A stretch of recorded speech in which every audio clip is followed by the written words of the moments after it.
नमस्कार। आज के इस ई व्याख्यान के माध्यम से हम मुग़ल कालीन स्थापत्य कला के बारे में अध्ययन करेंगे। मुग़ल काल में विभिन्न मुग़ल शासकों के द्वारा जिन महत्वपूर्ण इमारतों का निर्माण करवाया गया उनके बारे में हम अध्ययन करेंगे। भारत में मुग़ल वंश के प्रारंभ के साथ ही स्थापत्य कला का विकास हुआ। नवीन शैली यथा मुग़ल स्थापत्य कला शैली का प्रादुर्भाव हुआ।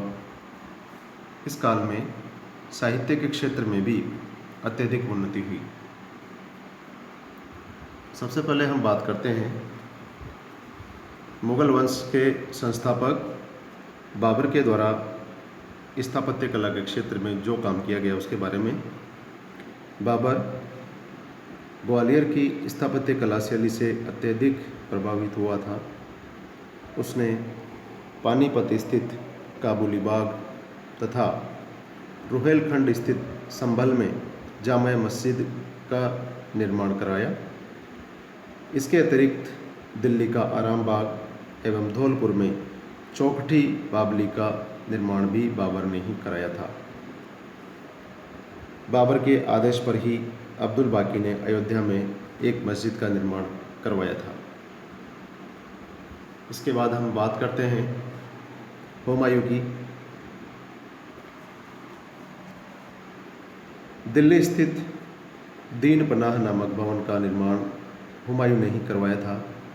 इसके अतिरिक्त हुमायूं ने आगरा तथा हिसार जिले के फतेहाबाद में भी 2 मस्जिदों का निर्माण करवाया था।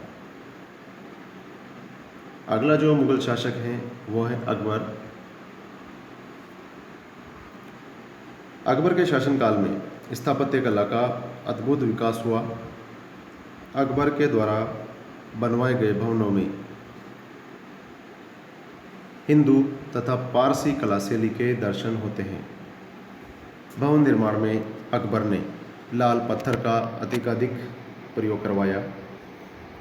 आगरा स्थित लाल किला जो कि 1565 में 15 वर्ष में बनकर तैयार हुआ था, उसका निर्माण भी अकबर के द्वारा करवाया गया। इसके बाद लाहौर का किला, इलाहाबाद का किला, इनका निर्माण 1583 ईस्वी में करवाया गया।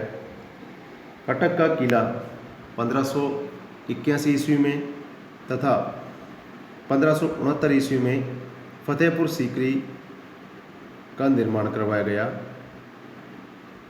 इसके अलावा अकबर ने अनेक भवन जैसे कि दीवाने आम, दीवाने खास, कोषागार, पंचमहल, जोधाबाई का महल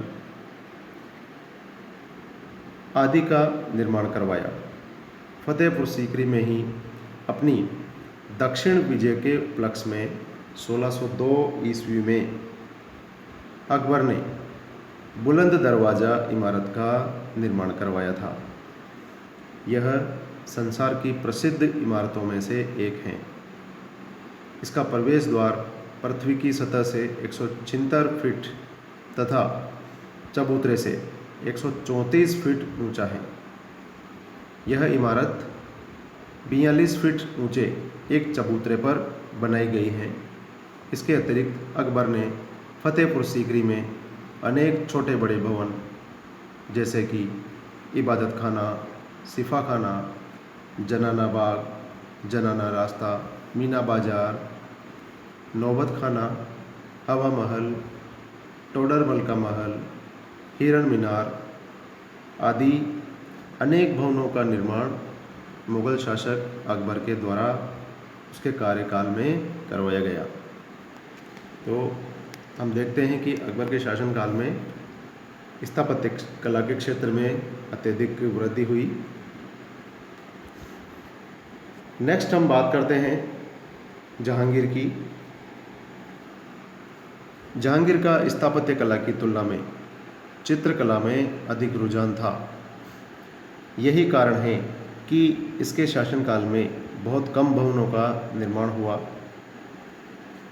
आगरा से 5 मील दूर सिकंदरा नामक गांव में जहांगीर ने अकबर का मकबरा बनवाया।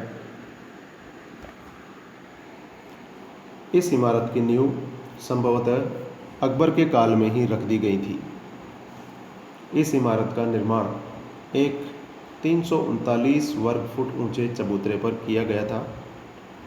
इमारत के अंदर 13 फुट लंबे और 8 फुट चौड़े चबूतरे पर सम्राट अकबर की कब्र बनी हुई है, जो कि सादा एवं सजावटहीन है।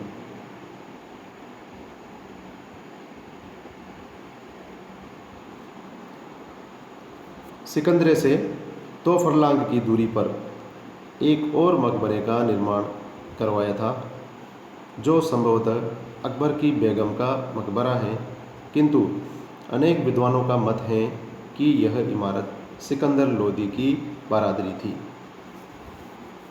तो इस प्रकार से जहांगीर के शासनकाल में स्थापत्य कला के क्षेत्र में जो काम हुआ उसके बारे में हमने पढ़ा। नेक्स्ट जो है वो है नूरजहां।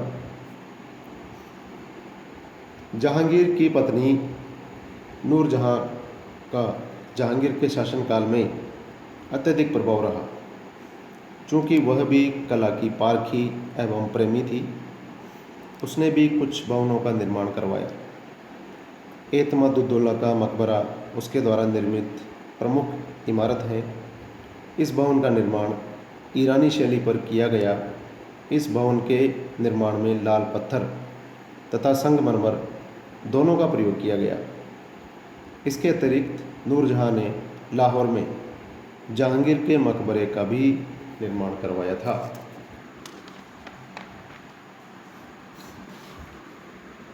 नेक्स्ट हम बात करते हैं मुगल शासक शाहजहां की।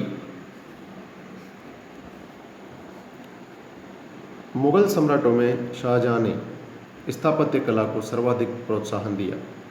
उसने अनेकानेक इमारतों जैसे कि दिल्ली का लाल किला, जामा मस्जिद, ताजमहल, आगरा में स्थित लाल किला में दीवाने आम, दीवाने खास, मोती मस्जिद आदि कलात्मक इमारतों का निर्माण करवाया था। शाहजहां को संगमरमर विशेष प्रिय था। यही कारण है कि उसकी इमारतों में लाल पत्थर के साथ संगमरमर पत्थर का अधिक प्रयोग हुआ। शाहजहां काल की इमारतों में आगरा स्थित ताजमहल विश्व प्रसिद्ध इमारत है। इसका निर्माण शाहजहां ने अपनी प्रिय पत्नी मुमताज महल की स्मृति में करवाया था। इस इमारत का निर्माण शिल्पकार उस्ताद ईसा खान के निर्देशन में हुआ। 1631 ईस्वी में आरंभ होकर 1648 ईस्वी में इस इमारत का निर्माण समाप्त हुआ। इमारत के निर्माण में मकराना के सफ़ेद संगमरमर पत्थर का अधिकाधिक प्रयोग किया गया।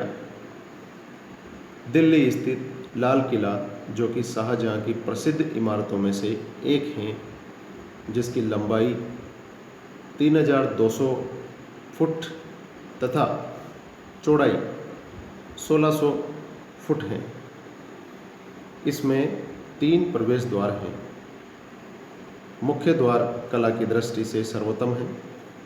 इस किले के अंदर नौबत खाना, रंगमहल, दीवाने आम तथा दीवाने खास आदि अन्य प्रख्यात भवन हैं, जिनका मुगल शासक शाहजहां के द्वारा निर्माण करवाया गया था। इसके बाद हम नेक्स्ट जो मुगल शासक हैं औरंगजेब, उसके बारे में अध्ययन करते हैं। यद्यपि औरंगजेब ने भी कुछ इमारतों का निर्माण करवाया, किंतु उसके शासनकाल में स्थापत्य कला में कोई विशेष उन्नति नहीं हुई।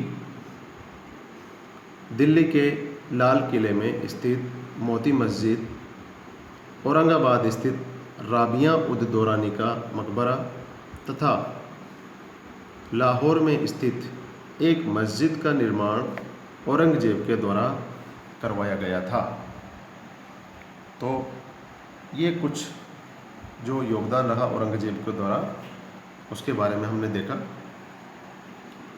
इस पूरे व्याख्यान में हमने मुग़ल कालीन जो शासक हुए उनमें मुख्य रूप से अकबर तथा शाहजहाँ के द्वारा स्थापत्य कला के क्षेत्र में अत्यधिक विकास किया गया तथा इनके अतिरिक्त भी अन्य जो मुग़ल शासक हुए उन्होंने स्थापत्य कला के क्षेत्र में अपना अपना योगदान दिया।